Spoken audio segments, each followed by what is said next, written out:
Let's go. Welcome back to the Supermen Podcast. Lionel, welcome, mate. Thanks, Matty.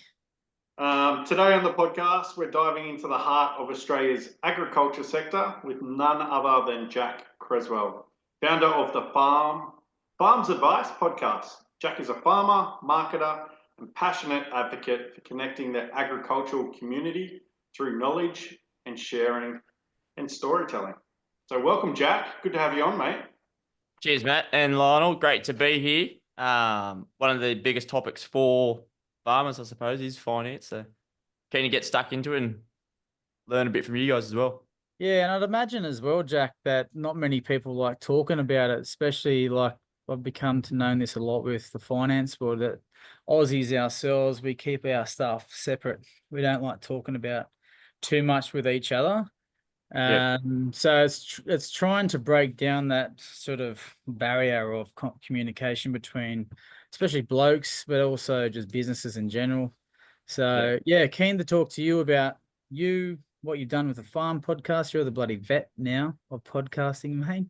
You could probably give us a few tips on podcasting, but yeah, keen to talk to you about who you are and what you're doing, and help our listeners hear a bit more about farming. We haven't actually had anyone from farming on, so I've been itching to give you a call for a while. I was like, shit, I've got to get this bastard on at one stage. But here we are. Welcome, mate. So, but to start off with, Jack, I was gonna probably ask you to do a bit of a summary of who you are, what the Farm Podcast is, and tell us where you're based and what your day-to-day job is. Yeah, for sure. I always ask someone, like, before they come on my podcast, what's a topic that you'd be able to talk about for an hour plus? And mine, of course, is always farming, and that's where we grew up. We grew up probably not too far away from each other, Lionel, as kids. We were on the western side of the Darling River, between Kenya and Tilpa, on a sheep station. So my old man, your old man may have even shorn on our place. I don't even know. So we ran. Oh, he would have for sure. Because my dad was a shearer and I was a little whippersnapper. Yeah, going out to the shearing sheds, penning up and picking up fleeces and all that sort of stuff. But yeah, he probably would have he's shore all around rest of New South Wales, out of Burke and all those areas. So well, there you go. I didn't even know that. Yeah, it was a good time. And like when I was that age, I didn't associate that's how we got our money at all. I just sort of saw that we were playing around on wool bales as a kid and ripping the tags off when we probably shouldn't have been, because they might use them when they get down to Adelaide. But yeah, coming off a sheep station, it's pretty hard graft out there and trying to understand those things. And now we've moved into Dubbo, just outside of Dubbo. Some new country, new ideas, different sort of skill set, a lot more intensive down here as farming goes. Not quite as expansive as what it is out at Kenya land-wise, but geez, the workload is there from the office to outside, all the stuff that we've got to do in between and everything like that. Yeah, well, so technically you grew up out of Wilcannia, brother. You can know the mob out there too. Yeah, we did School of the Air through Broken Hill. Right, yeah. Kenya was a good shop just to get little pieces, but shopping was Broken Hill. So I can never remember if we went to school once a fortnight or once a month. But just explain to the listener what that actually means. So Jack living on how many thousands of acres out in Wilcannia? So we were 65,000 acres, and which is like, it is big, but we needed 100 out there to be viable by the time we moved out. So that was actually quite small acreage. Yeah. And I try and explain that to people as well when I'm coming down to Sydney and I'm around, like for example, when I'm at Bathurst today, like the land mass that's out there in the western area, it's like, I've got my grandfather used to have 35,000 acres out in Burke, sheep and all that sort of stuff. And trying to explain how big that is to someone, they're like, oh my God, how much land that is. It's like, it's a little bit of land, but out there, as the economies of scale out there, you got to have a lot more mass out there to make it work. the values of the land out there aren't worth as much as they are down here. Anywhere you get closer to Sydney, pretty much. Yeah.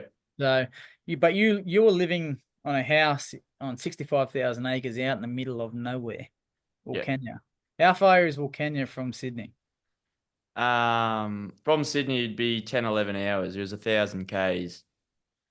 And then how far was your how far away was your next neighbor? Our next neighbour, it wasn't too far. So for us, it was probably 4 Ks, but only because our houses were on the same sort of red top hill next to the river. But then, probably every 10 to 20 Ks, there was another property in between that. And then when you used to have mates out there, do you remember having any like schoolmates or mates around the area? Friends? Because it was just, I know you and your brother, but do you have any other brothers, or was just you and just Matt and I, just the two of us. He's older than me, but I just remember on because we didn't see our mates most of the time, or nearly all the time. My brother was my best mate, and Mum was my mate as well, teaching us. For our birthdays, we'd wait on the fence, dead set from like 6 a.m. in the morning, and the party starts at 5 p.m. and we're waiting for the first like side of dust to come down the road, just so that people can come to our birthday. It's the most exciting thing in the world, and between that rain falling and playing in the puddles, those are the things that we had to look forward to. And then you would see someone coming down the road, and you'd see them from a mile away. Could you see this big, massive dust trail from about 2 or 3, 4 or 5 Ks away? Someone's coming to visit. But nowadays you don't really like me living in Sydney. I've got 2 boys and a daughter, and they've got friends and cousins in close proximity. And I've been talking to my wife about trying to get back to the land to give them a bit more. Pretty much to put a little bit more respect onto where everything comes from, really. So, but for them, I try and growing up on the land and working and stuff like that all the time from a young age. It's like you guys are forever working. It's a 7-day job all the time, forever working. Whereas kids these days can't really appreciate that either. Yeah, I think we are sort of moving into a world of like, I'm really trying not to work on the weekends, trying to structure it into how and what we can do. Like obviously improving our cash flow, our finances to be able to do that. But like I've got a couple of hard years ahead of me to get to where I want to hit my goals. But I think you need to do that out here to make it viable as well. But I think that newer gen's going to improve that sort of lifestyle, sort of making it a business, and then having the lifestyle on the weekends and the afternoons, being able to, have that family time, whatnot. We want to get to the beach as well. So that's the goal of the podcast, but also the goal of mine to have that holiday at the end. Yeah, because that's what makes you work hard or harder. Yeah. You got a goal in mind of where you're going to. And then you're planning it out, and you sort of going and it's getting you out of bed every day. Oh, I speak to a lot of clients about that. Yeah. About that. So it's interesting, Jack. We're a world away, but we started in the sort of similar areas. So growing up on the farm and then moving down to Dubbo, you went to school and finished your school at St. John's College, actually, where I finished. And I was actually in between you and Matt. So in years. So small world, Matty, we live in these days. Crazy. It's always, and I like, it's good connecting with people from Dubbo and the country areas as well. It's great to catch up and hear your stories as well. So what have you got on the farm at the moment, Jack? Your farm. So production-wise, we're livestock dominant. We've got sheep stud commercial game, which just means really we're not managing them as tight as the studs. Like stud is selling the rams for genetics, for anyone that doesn't know. Commercials, we sell fat lambs, but we're also selling those ewes as well, utilizing our genetics. So we're doing quite well from commercial base, but there's always plenty of work to do on the farm to improve. What does that mean in simple layman's terms? You got a sheep and in city talk. Let's dumb it down for city talk. Some sheep, you reproduce a sheep to make little sheep and they become fat lambs. And then you sell them off. But then you've got the stud, which is a male sheep, a ram, and you're producing those rams and then selling the rams off. Is that what you do? Yeah. So for the rams that we sell, we have to know the grandparents, the parents, and the great grandparents pretty well. Like we know since we've been producing in '98, we would be able to have that. What is it? 26 years of, or 27 now, of the generations across the sheep, and you're producing 1 to 2 generations each year offspring from that. And that is all collected. I suppose I've sort of come into it. My understanding is to sort of connect those dots and find that better generation. Yeah, now, and you're able to use data these days with the data and the technology, and that's leading into now, like talking about your podcast. How did you start the Farms Advice podcast? So I'm actually a bit of a weird farmer. I've done little bits of everything. Like I've lived in China, did a marketing internship there for a bit. This is a long-winded thing to get into the podcast, but I was over in London in marketing, and I lost the job because of COVID over there, and I was going a bit mad not having anything. I was stuck in London, like because it was COVID and it was pretty strict lockdown. You could only go to the shop or exercise once a day, and I had a blog and a Facebook group called Farms Advice because I wanted to learn from my mates out of uni and whatnot. They never posted. Farmers never read as much or find a weird little blog from a farmer's son up on there. And I got onto podcasts and I could only find like American content, really. Nothing driving to what I wanted to do, improve the farm for it. Amazingly, like everyone wants to close the gap between city and country, but I'm trying to work on improving the country so everyone wants to come out from the city. So like our internals will look better. And then that'll just look after your externals. So for the city people looking in, they'll understand. They can eavesdrop into the podcast. But it's about, I was 26 when I started it, and there's a lot of 26-year-olds returning to the farm, on the farm, probably with the same questions that I've got. And I was like, oh, maybe someone else wants to listen to this and I'll have a crack. We'll keep it pretty raw, like this podcast, I'd imagine, is as well, just to like natural, baby. Yeah, you got to keep it natural just to have that appeal. Yeah. Well, farmers will flick you off if you're not sounding like one of them and everything like that. Then it's really just grown some legs from there. It's outgrown my expectations of where it could have gone. The first month we had 14 listeners. I probably got 10 in the family, so it was probably 10 of them. Like us. 10 of the family. Very good, very good. And where are you up to now, Jack? How many would you say listeners a month at the moment? So it's funny because it fluctuates in between how farms are doing. So like down south, I know the towns that listen and that, but they've dropped off a bit because they're in drought and they're just trying to focus on survival. But it ranges. Last year, like to get the average was 10 to 20,000. It would range, like 20,000 was a stellar month. Month? Yeah, 1,000. That's exceptional, mate. That's exceptional. Well done. And what has been the highlight so far in the podcasting journey?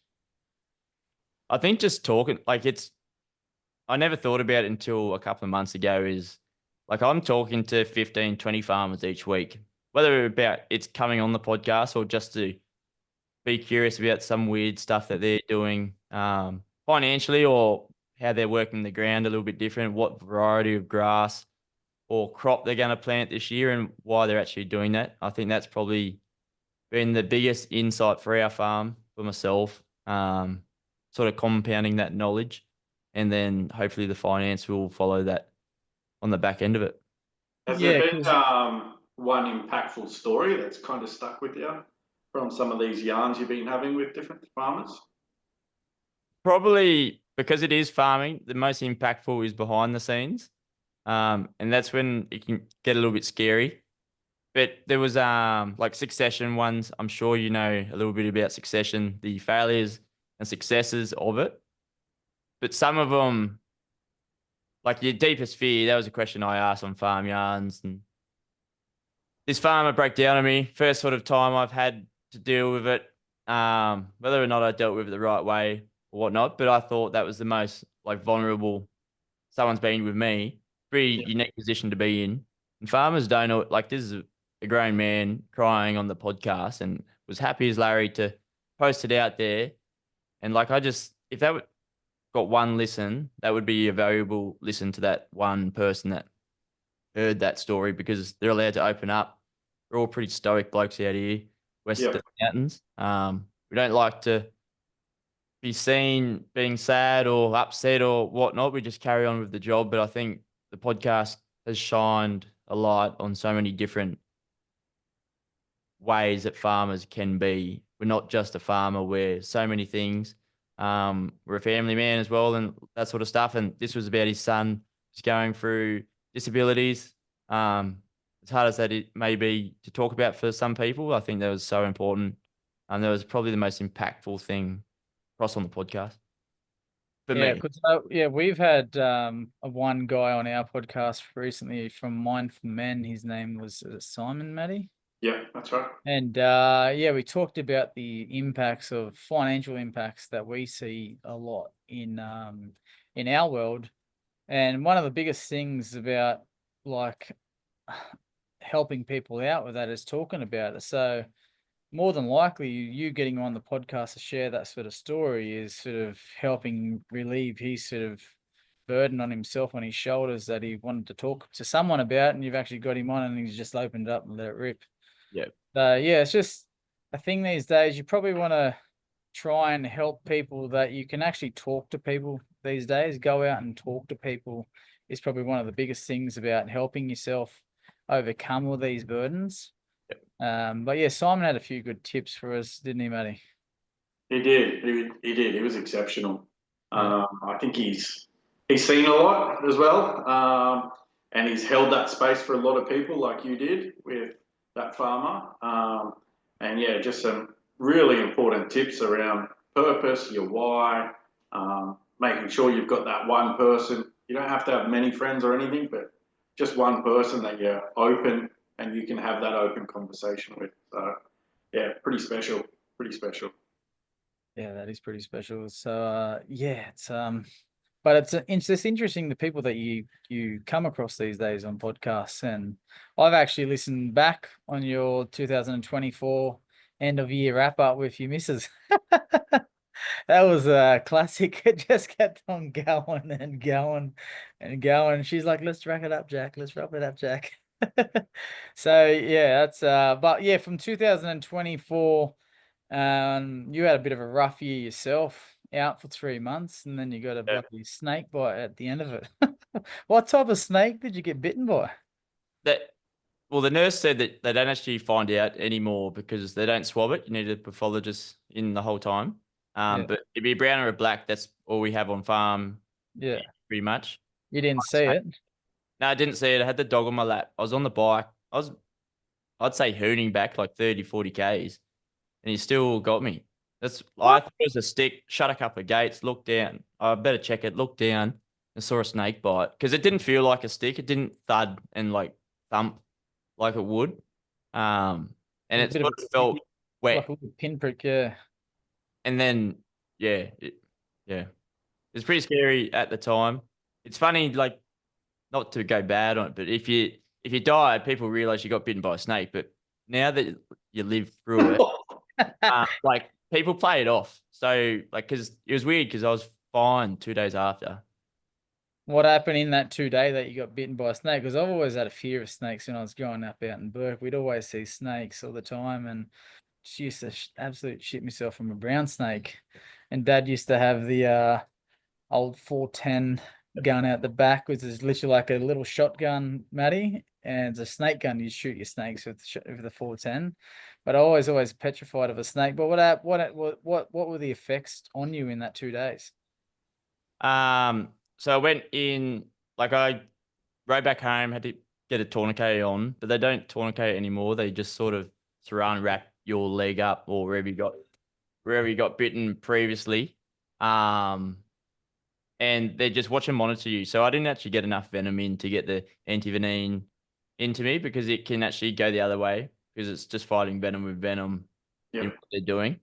So it's just a watch. I had bloods every couple of hours for the day. I was in hospital for New Year's Eve and came out New Year's Day. But like I started eating when I was in hospital and I couldn't feel my face. I couldn't feel my cheek and stuff. Holy moly.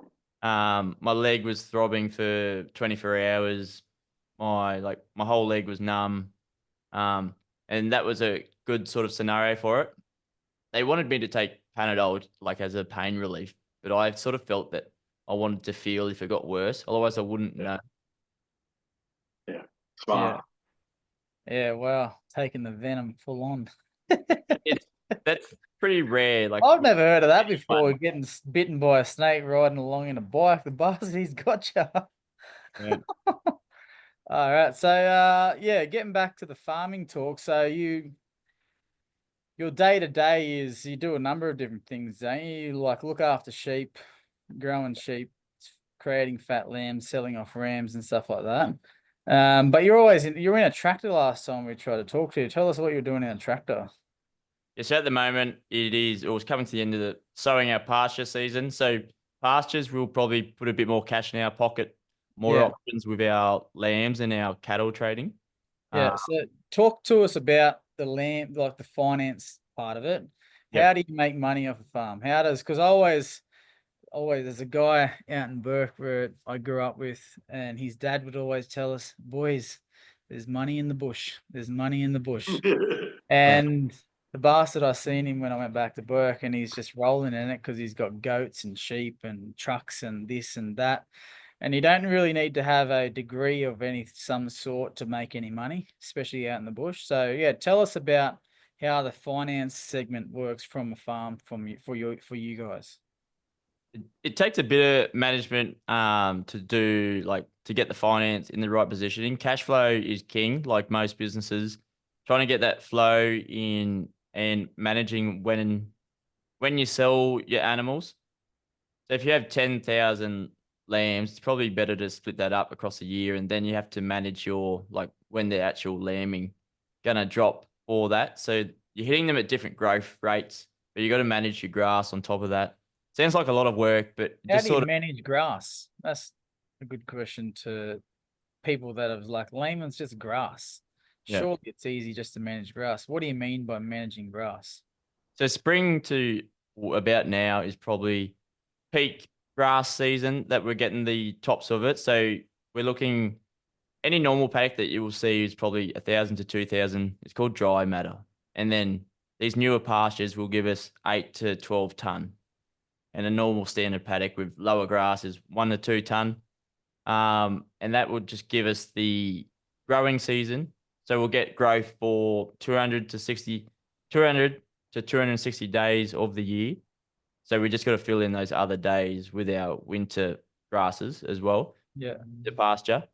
And that will really just gives us the best options to circulate our animals into different paddocks and keep their condition as best as they can, whether they're breeding or we're fattening them to sell them, to get the best price for them as well. So we are price takers, but our value add with the stud allows us to sort of set the price for our genetics.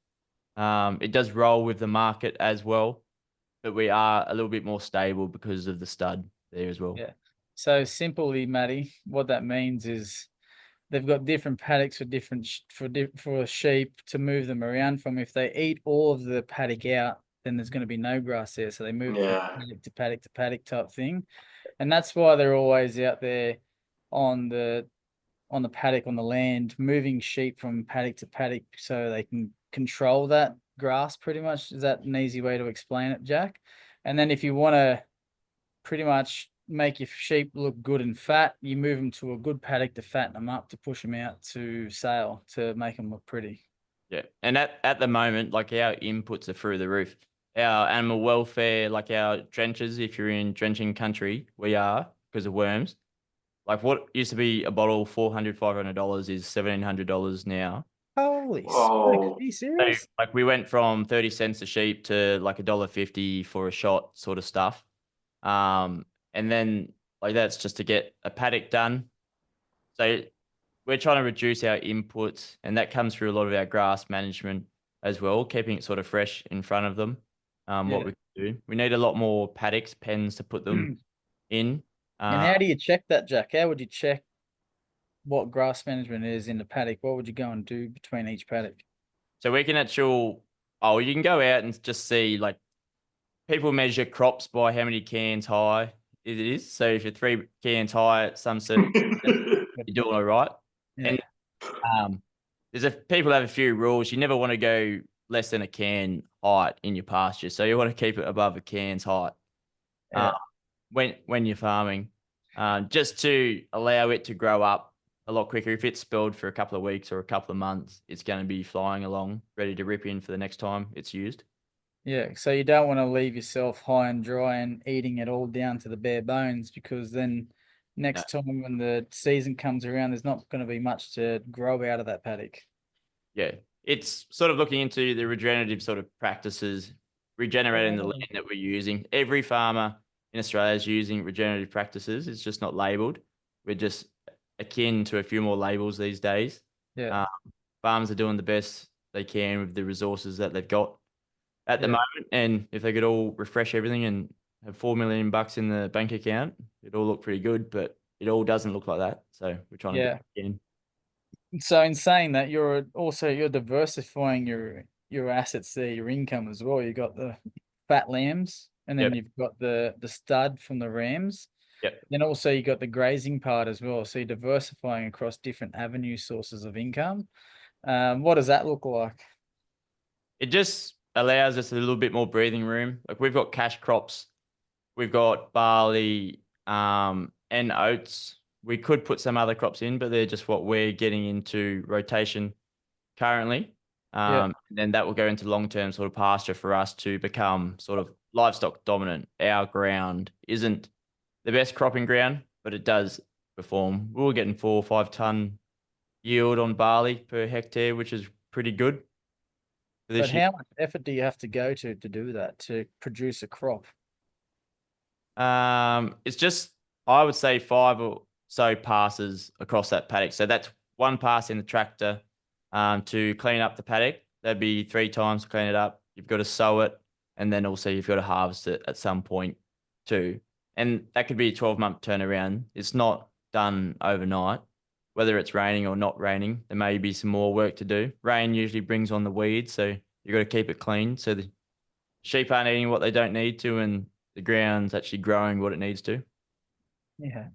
And all that in a day, what is your typical work hours in a day? How many hours do you work in a day?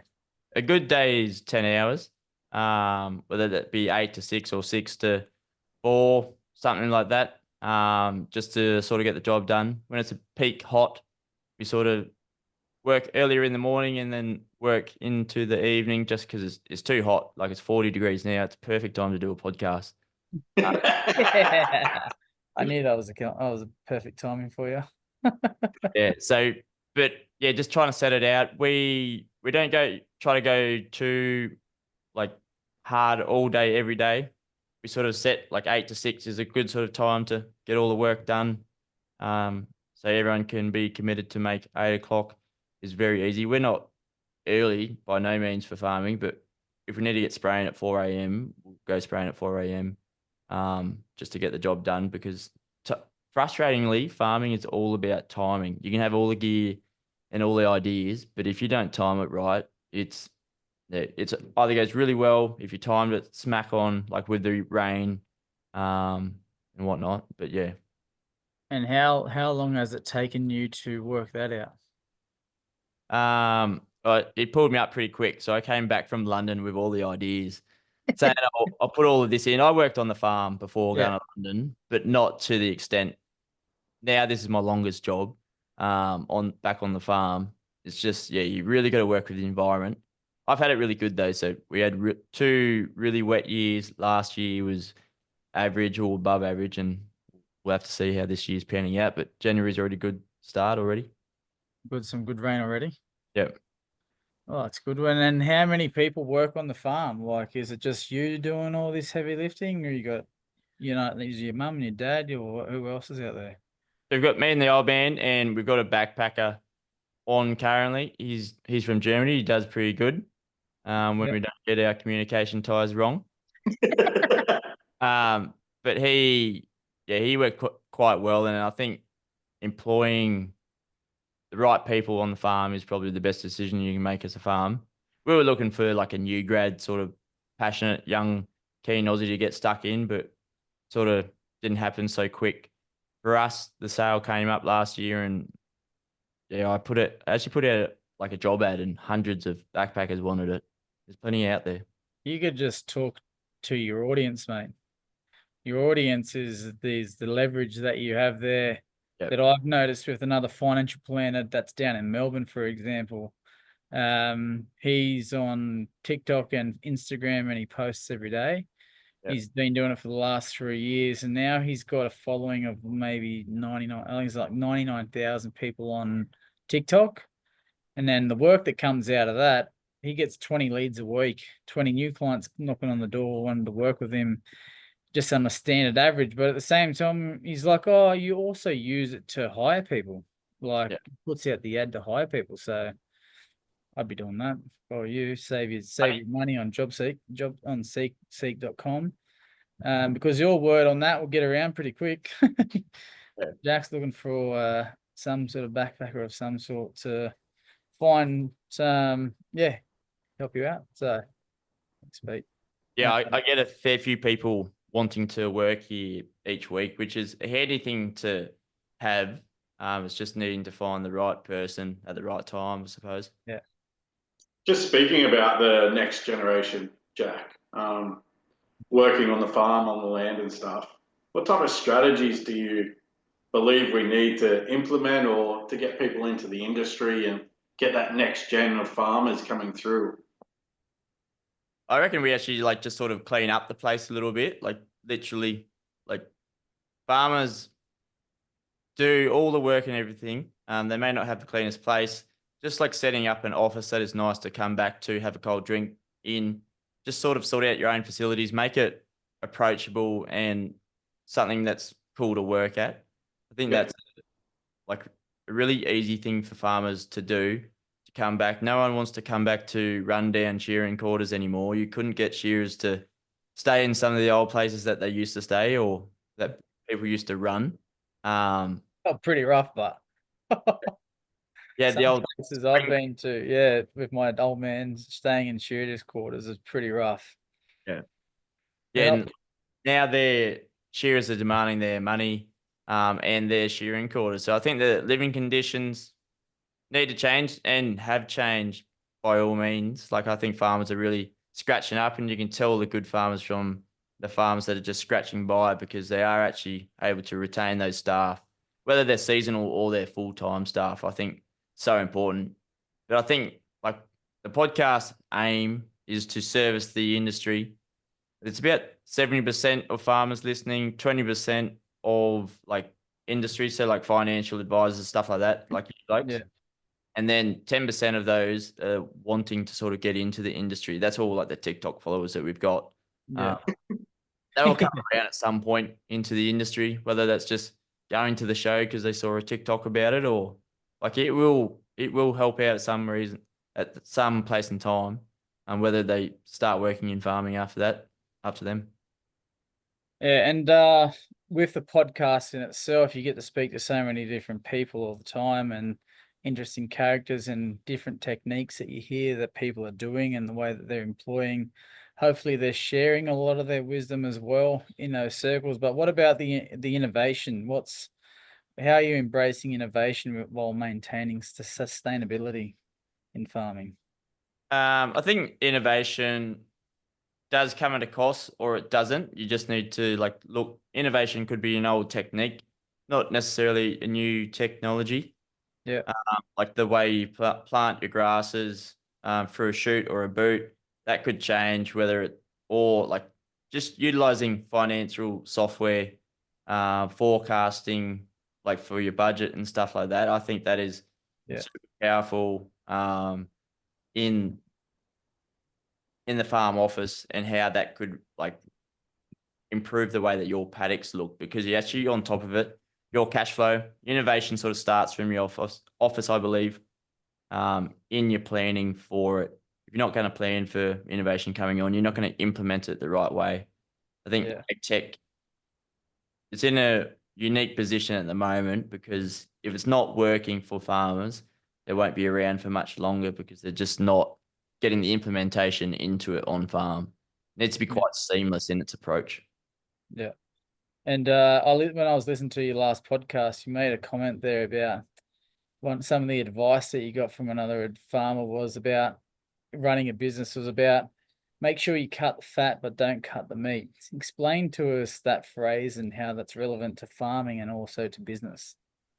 Yeah, that's probably one that I ring through my head every day. Like cutting the fat is the stuff that isn't really like it's half good for your business, half not. If you cut that out, not the muscle. So for us, the muscle is fertilizing the ground, keeping the soils happy and healthy, so that we can keep the grass growing. If we were to cut our fertilizer costs out for the year, we're cutting the muscle out by literally not getting as much muscle on our lambs. For that, so cutting the fat would be sort of focusing on what we're doing, our lamb production, rather than if we're fondling around with goats or something like that, that would be cutting that as a cost into us and not returning too much, and putting some muscle back into our meat would be staying with our fertilizer, utilizing the strategy of like using 10%, 20% of our revenue to go back into the business. And that's actually what's going to be feeding us for the next year, putting grass on the table for the sheep, but also for us so that we can eat at the end of the day. Yeah. And as a farmer, how much meat would you consume yourself? Like, is it all lamb? You just eat lamb every day, or you have a mixed diet? Well, with a Spanish missus, I think it's a bit of a mixed Mediterranean. But I love the lamb. She's not too fond of lamb. Ever since coming over here, they're a little bit too cute. Yeah, there you go. But that's fine with me. There's more on my plate. That a boy. Yeah, loin chops were my favorite growing up. When my old man was a shearer, we'd always have fat lambs on our paddock, and we'd kill a couple of sheep and then cut them up before going to school. So we always had loin chops in the freezer. So they still get me, but there's nothing like fresh lamb from the land. Like it's compared to the meat that we have down here in Sydney. It's just nothing like fresh lamb for sure.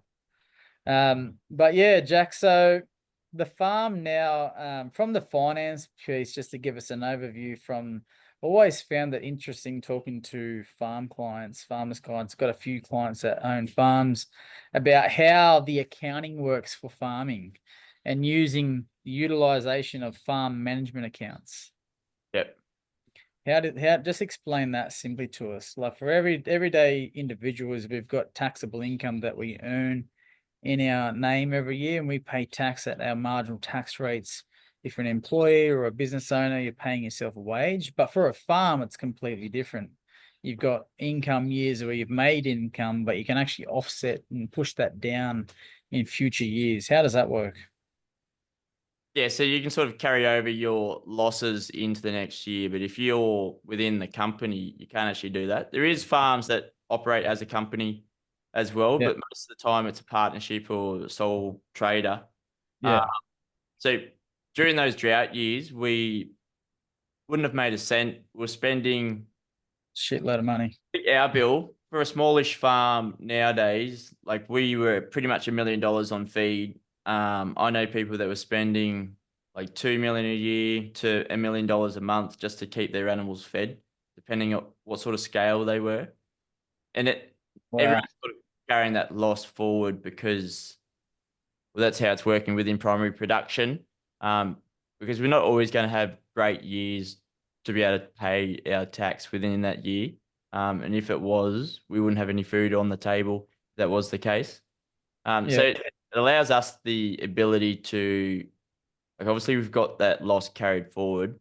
So if we've got to have a really good year to sort of bounce back out of that. But our strategy, well, my thinking is to have a bit of a strategy to get back into it once the season does come along. We're at like we've got to wait for that season to sort of turn around from that drought year, 17 to end of 19, I believe. I actually wasn't here because I left because of the drought. Yeah. Because like we need money for feed to feed the sheep. so dad could keep going and whatnot. So I was like, I'll go get someone else's money. But the important thing there was just to sort of manage how you're going to get that and have a bit of a strategy. Once you do get some rain, how you going to actually do it, because people have reduced their livestock, they've reduced their cropping program, or they had no cropping program altogether until 2020. Yeah, well, yeah, it's interesting. I always find about the fund management accounts, and for us as like advisors, we're trying to utilize the financial system to make our clients' lives better. And for example, a lot of the clients that I look after are retiree clients, so they're leading into retirement, priming themselves to retire. And by doing that, we're trying to utilize the most tax effective environment to put their money, which is superannuation. So one of the clients that I was doing advice for recently, they had all this farm management money tied up in farm management accounts, which is technically income. So for us, as we're looking at, well, how much money have they put into super for the last 5 years if their balance was less than $500,000 per person? And then we bringing this farm management account into their individual taxable incomes that year, which is technically taxable income. And then we're pushing that money from their individual names into super and putting it into super as a tax deduction. So we're pushing the money into the super system and paying 15% tax compared to paying tax at your marginal tax rate. So they're one of the ways. And a lot of farmers that I've come across, they don't really know much about super. So that's why I like jumping on and talking to guys like yourself about educating you guys on the superannuation benefits. Do you know much about super yourself? Yeah, so I've actually been building my own pool of super. I'm always curious about how it can work and benefit us. But I think for like the older generation, my dad Like and your old man and your mum. so for them to actually build their super and secure their retirement, when that does come, they actually do. Well, you need money to survive, but also to enjoy your life after a hard crack at farming all your life and coming into it. There's nothing worse to look at your bank account and you've got nothing there. So there's a bit of education around looking at super. For some Yeah. people, a bit late if they've already retired and they don't have the pool, getting the pension and stuff. Yeah, because you're not for farmers, usually you guys are asset rich, cash flow poor. Yeah. So you've got a shitload of assets because of the land mass that you have, and the farm's worth so much money, but you don't have any cash to be able to go and retire on. If you're going to retire, you need income coming through on a regular basis to be able to go and help you fund your lifestyle to go and obviously live, but at the same time go and do the things that you want to go and do in retirement, which is usually travel and all that sort of stuff and spoiling grandkids. And so, yeah, we focus on pushing money into the super accounts, and because it's the most tax effective environment. After 60, you can move your money from super phase into pension phase and start drawing a tax-free income from your account. Whereas if you leave it too late, and most farmers that are in the older generation haven't touched their super and they're leaving it too late, because once they're past 75, it's really hard to put any money into super. The only thing you can do after 75 is called a downsizer contribution, where you sell your house and put it in. But before then, you can still put money into super up until 75. Oh, So that's a cutoff limit, is it? yeah, 75 is the age limit where you can't put any more money into super personally, but you can put in employer contributions. So they would be, but you're limited to the amount of cap that you can put in every year. You can only put in $30,000 every year, which is like a pre-tax contribution. Yep. But if you've paid tax on the money, you can put $120,000 in this current financial year. But the thing for people that are listening that are earlier on, like our age demographic and a little bit older, is they should start early. Start early by you putting money into super yourself, by putting a contribution from the farm into your super account for you and your missus, because then that contribution is just like you going out and spending money on any sort of expense as a tax deduction to the business. So Yeah, I think Sorry, Jack, you go, mate. there's some unique ways to do it, especially from farming, because we have so many ups and downs. And like when we have a really good year, maybe that's the best time to put a little bit more into your super instead of upgrading to the latest Land Cruiser. The new Prado looks nice, but retirement's even better at the end of it. 80 grand in your super might go a little bit further than what your Land Cruiser would. Yeah, absolutely. Absolutely. I think that's one of the biggest challenges both Lionel and I have seen as well is succession planning with farming as well. Lots of guys, lots of families want to die on the land, live on the land, stay on the land, which makes it difficult to pass down to the next generation, how they fund it, what it looks like from there as well. So what approaches or conversations or insights are you having around that, Jack? Have you had any on your podcast, or have you heard any ways around this succession planning? Have you seen done poorly, done well, from that side of things? Yeah, I've seen every scenario pretty much possible. The only thing that you can do is communicate well and communicate early and often. That's the only thing that will get you through it, whether that's talking about your finances, what you want from your future, what your expectations are in retirement. Get down nitty gritty. How much do you actually need to retire? Do you want 80,000 a year? Do you want 12,000? Do you want a holiday? Do you want 2 cats, 8 dogs? That sort of thing. We need to know that. We don't talk about that as farmers. Farm kids to farming families. No farmer, like older generation, husband or wife, no one wants to talk about going in retirement. They're no longer needed on the farm. Their contributions are no more, but sort of move into an advisory role. I've got it in my head from 50 plus, if I have kids, and then whoever's on our farm, I want to sort of move into an advisory role and sort of hands off into it. I think that would be sort of a good period and a bit of a structure for the farm going forward. Like have that CEO role for the 50-year-old plus, for that, and then anyone like me now, sort of being the managing director.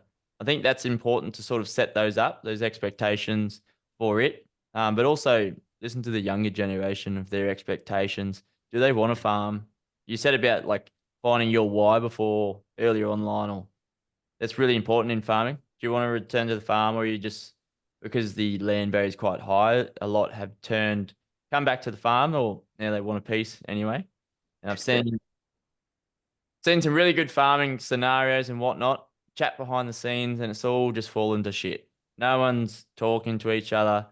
What they're doing is not matching up with what they're saying, stuff like that. So it's just communication. You can't learn communication straight away to get succession over the line. Like starting now, just talking personally, but within a working capacity as well, having 2 separate roles within your family, knowing, like, assign who's going to be CFO of your farm. Make it a bit of a joke. Oh, Matt's the CFO, like my brother or whatever. But like assign him to look after the finances. Set it up like that. Who's the CEO? Who's the operating manager or whatever? That's probably me. Just having those clear-cut roles within the farming dynamic just makes it so much easier. No family is the same. Whether like your parents are still together, they've got partners, you've got a partner, you've got kids, you don't have kids, cousins are coming into it. It can get quite, not difficult, but different in terms of dealing with it. It's just, it'll be a different scenario for everyone. You just got to find that right scenario. But communication doesn't change between families. You just need to start talking. That is great.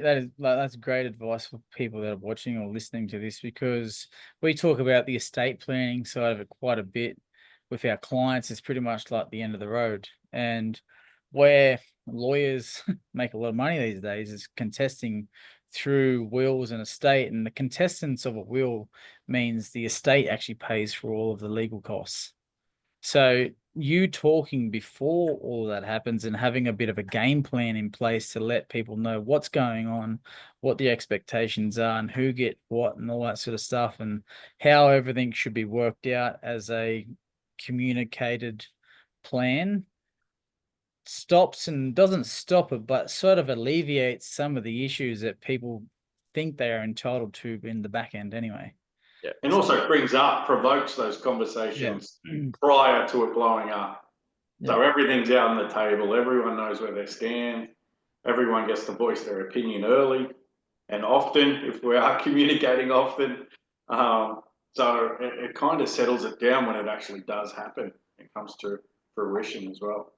So very great advice. I sort of find in farming that we think that we're the only ones doing succession, but every business in the world needs succession to happen, or they're selling the business, or like they just sell the assets, break it down, or whatnot. So we think like we're the only ones going through it, but there must be some great examples like that you guys are dealing with that aren't in farming, but it might be actually really important for farmers to know what those sort of scenarios are, or like what the breakdown is in that, because employees, non-family sort of businesses need succession as well. And like the breakdown is it more clear cut, do you think? Or is it? I think it's a lot more clear cut with like just for like a business transaction, for example. We had clients recently where the son had come back into the business and started working in the business and become like the managing director and the CEO of the whole business. And then the dad now is out of the business, is obviously getting out and retirement. So there's a financial transaction there to help the son take on the debt to go and buy out the parents' businesses. And it becomes just a business transaction from the accounting and lending side of it. You look at the business inside of it, what the income is in the business, and can that business continue to pay out the debt that you're going to incur by paying them out. But the son as well, he's built up this business and the valuations of the business himself over the last 5 years. And now it's gotten to a point where the valuations of the business is based on all of his success. So he's built up, he's elevated the price of the business, but now he's having to go and buy it off his parents, which was his goal from the start, to go and help them have a successful retirement. But then trying to talk to them and mediate that process between them and the parents, and then the parents is accountant and the accountant, that sort of thing, becomes a bit of a shit show if you don't have the right people in there trying to help you with the whole transaction. And it'd be the same with the farm as well, but the farming side of it is elevated so much more because of the land mass values that you have. You couldn't go out and just borrow money by yourself to go and buy out your parents' farm. No, because it's a shitload of money to go and borrow. You need to be able to be earning a shitload of money to service that loan. So yeah, it's similar sort of practices like that. I think the other one, Lionel, is the one you and I have got. So our wives, Jack, they're not going to jump into our business if we were to pass away. They're not licensed financial planners. So Lionel and I have got an agreement that we take over each other's business if something was to happen on that side of things. And we've got insurance policies in place, so we don't have to physically pay out. I won't physically pay out Lionel's wife. There's a life insurance policy that pays for that. Yeah. So yeah, there's different ways to slice and dice it to get to a resolution, but it does get interesting, like you say, the different succession plans, and it's just reverse engineering it back to, again, what the goals are at the end. And there's different dynamics as well. That's called a buy-sell agreement, where we're buying insurance, which is the cheapest way to create a buy-sell agreement. Because, for example, if I was to pass away, then my wife can't come in and do my business, but Matt can jump in and do it. And if he pays premiums on my life insurance, and we exchange contract, if I pass away, for the buy-sell agreement, my wife gets a lump sum of cash paid into her bank account, and then Matt takes the business. But he's paying a small premium, or a relatively small premium, for a larger pool of funds.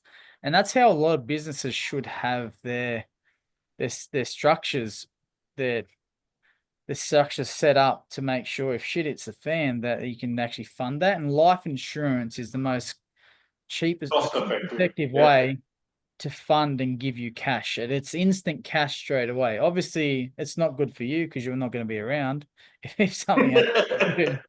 but it's giving your family financial security. You know what I mean? Because I would have been in the business making money, giving that security to my family, but it's giving that instant financial security there again.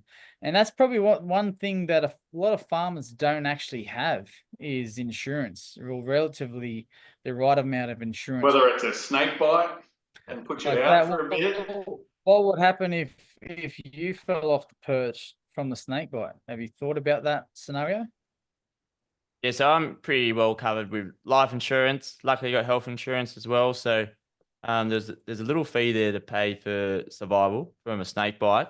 So I won't argue too much about that one with the insurance for that. I think a lot of the people, like a lot of farmers out there, aren't set up for this. I'd probably come in with fresher ideas or the ability to look out there. I think because we are sort of out in the paddock all day, every day, we put these things behind us and jobs tally up and we push it out.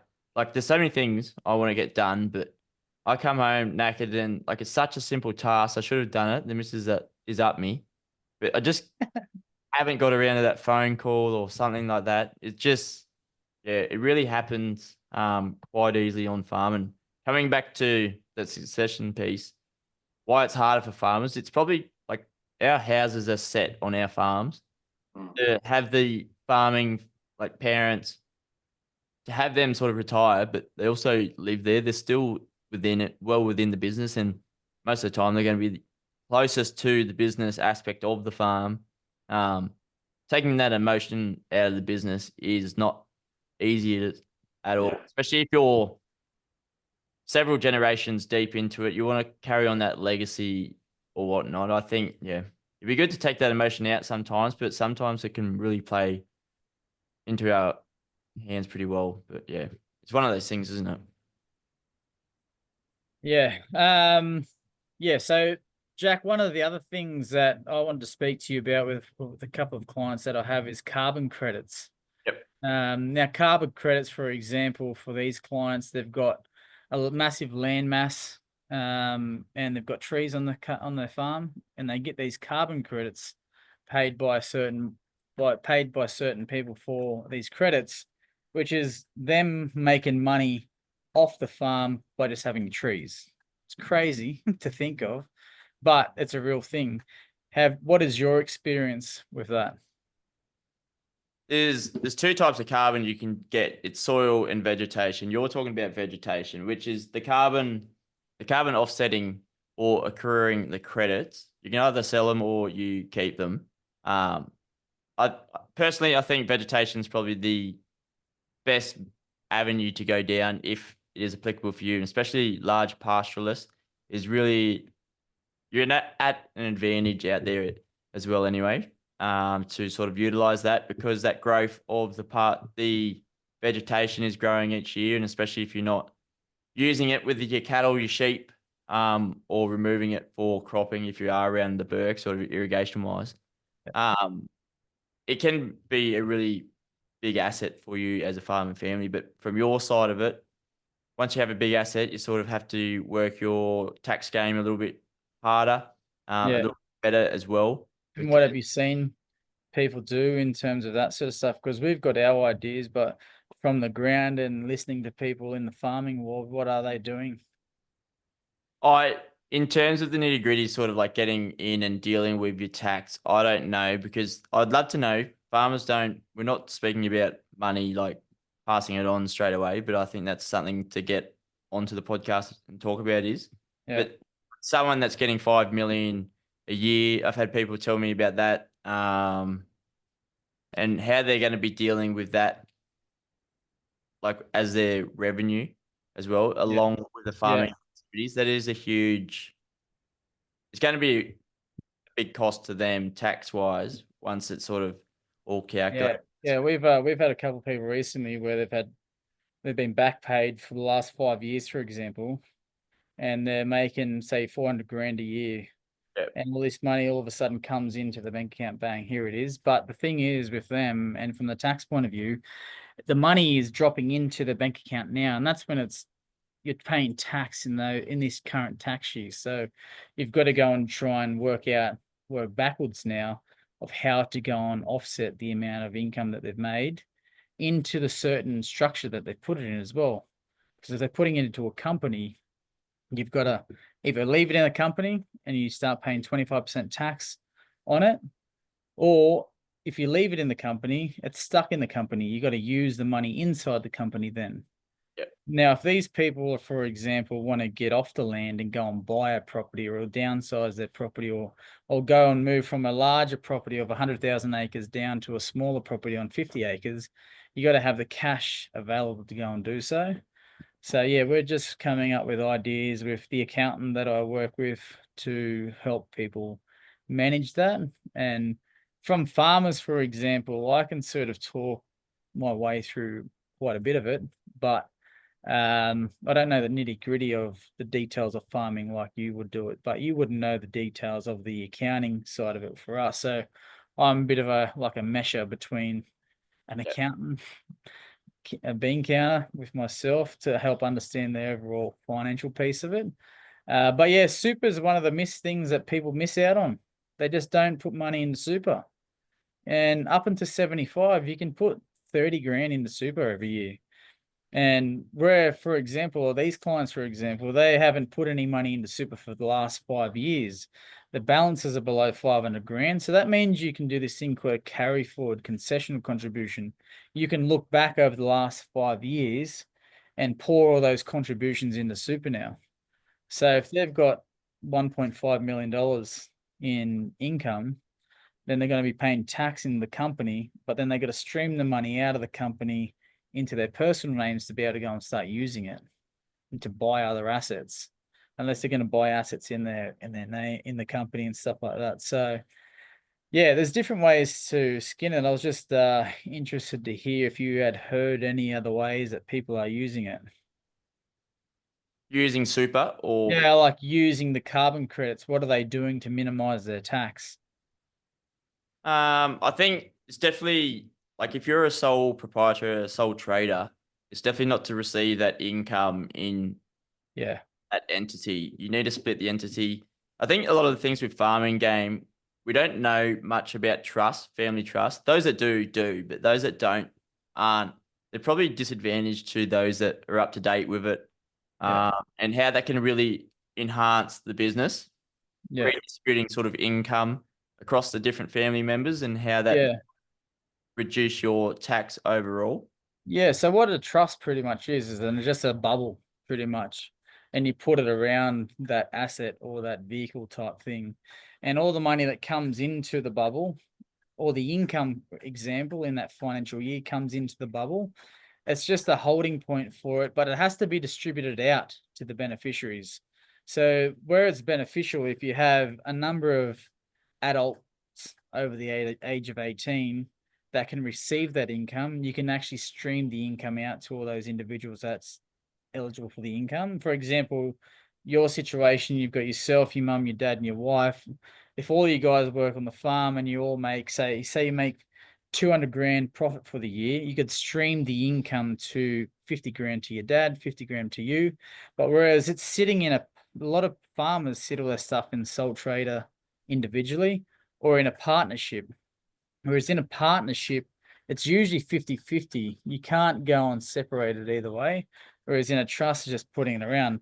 But yeah, using a company for this structure allows people to put the money into the company and they pay tax inside the company at 25%. But once the company's paid that tax, to get the money out of the company, then you start paying a dividend to yourself individually. But then the dividend becomes taxable income. You can slowly over time pay the tax, draw the money out every year type thing to reduce the amount of tax that you're paying. Or the thing is, there's an opportunity cost. If you want to use that money personally outside of the company, you just got to go and pay the tax. And with the carbon credits, whenever any of your individual taxable income's over $190,000, you're virtually giving half of it back to the government anyway. The government are giving it to you. They're getting it from other sources, and then they're taking half of it back. So it's a bit of a scheme, I Cash think. is king for the government as well. It's a double grab. They're getting credit money from international coming into Australia because we've got a lot of land mass here and carbon to offset to become carbon. It's pretty crazy. So Really early stages as well. So the structures may or may not change to sort of help out. yeah, Um, and there's a number of different providers or networks in that as well. Do you know many yourself? Have you had a conversation or a podcast about carbon or carbon from one of the product providers? yeah, I've had a couple. I'm a little bit hesitant on the sort of soil because it's a little bit harder to see what the vegetation is. You can see the growth in vegetation, but you're getting a percentage Yeah, of soil carbon, and it really depends on a lot of the time when you're sort of testing. So the best time to test is in a drought because you want to see change in the soil. That's the only way you're getting more carbon credits. yeah, That for farmers out there, I wouldn't be selling my accus as soon as possible. You want to do your research to know what's going on. Our accus are actually, what are they, like a quarter of the world's price currently. So we're like yeah. $33 a ton, and globally it's $120, $140. So if you're selling it at the moment in Australia, what's the price that you should be expecting? Like, what's a range? What's a good 33 price? $33. $33. Yeah, it was $40. It's And come back anything below in. that? I haven't heard of anything below that, but I put it down to our scale. So we're getting so much more off our vegetation, off our soil, um, carbon And storing. the accus themselves, what's your future for that? Do you think that's going to grow over time? They're going to become in more demand, Yeah, which I means think it probably will. value will go up, or will they plateau, or will they go down? What determines that? I think we'll see a bit of a plateau for a fair bit until it comes on. I think actually, like the administration of Trump will, because he's not for carbon and all that, and we sort of tend to follow what the states are doing. Yeah, We are trying to clean ourselves up here in Australia in sort of every industry, going renewable, whether that's an advantage for us or a disadvantage. yeah, Um, but if it's an opportunity for a farmer out there, definitely look into it. Don't hold back just because I don't think it's good or works out for our farm. It's just, yeah, you got to really play it safe, especially if you're looking for that legacy. You don't want to lose the farm over a couple of credits that you sold straight away. Just do your yeah, exactly right. But it does make a big difference. But I know these some of these clients have lived on the bare bones of their ass for a long time, working out in drought affected areas, and now they're like cash flow rich with a big fat tax bill, and me and the accountant are trying to diminish that as much as we can, or make sure they're using the money more effectively for their retirement now. But then there's also they've got that generational transfer as well. Have you had much to do with that? yeah transferring. Transferring the Yeah, farming assets. it's going to be interesting in the next 10 to 20 years, like my age group moving into it and actually getting the ownership, the Mm, signature on the forms. The way that will sort of, you can do intergenerational transfers, yeah, which really help out for that. But I believe you got to be a family member for that. You yeah, can't actually be, yeah. uh, You have to. it can't just get passed down to anyone for that, which is what you want anyway for it to continue in the family for the Yeah, right reasons, of course. yeah, Um, but there's ways of working it the right way. There can be bad ways to do it. It's just every farming family is different, um, depending on how much farmland you have, how many assets you have, yeah, whatnot. But it will need to transfer at some stage, and there's going to be a cost to it. I've seen like land transfers, the capital gains, that sort of stuff. But like you've got equipment, you've got livestock. yeah. Yeah, It's huge. It's the capital gains tax on that sort of stuff's crazy. yeah. So Let yeah, me that setting the structures up in the right. Like if you got kids coming on board and buying a place with the kids, sort of putting it in a trust, that is a pretty early on, yeah, early on. Like if you're buying new dirt, don't put it in your own name. Put it in a trust with your kids that are operating on the farm as well. That is a yeah, good way to like set them up as company directors, Yeah. So that you've already started that process. You're not, otherwise you've got an even bigger lump sum of land that you're going to have to transfer. It looks great to be working 2 more properties, but it's not going to look good on the books when you got to transfer that. And Yeah. sadly, a lot of the times is that we're waiting, like it could be an accident and mum or dad dies, and then that's when you sort of foot with the bill, got to pay that transfer across.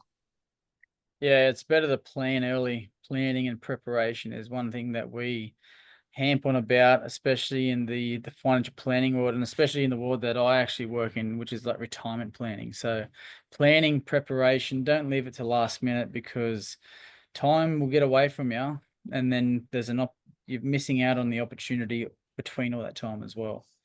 So yeah, Jack, well, thanks for jumping on for a decent podcast, mate.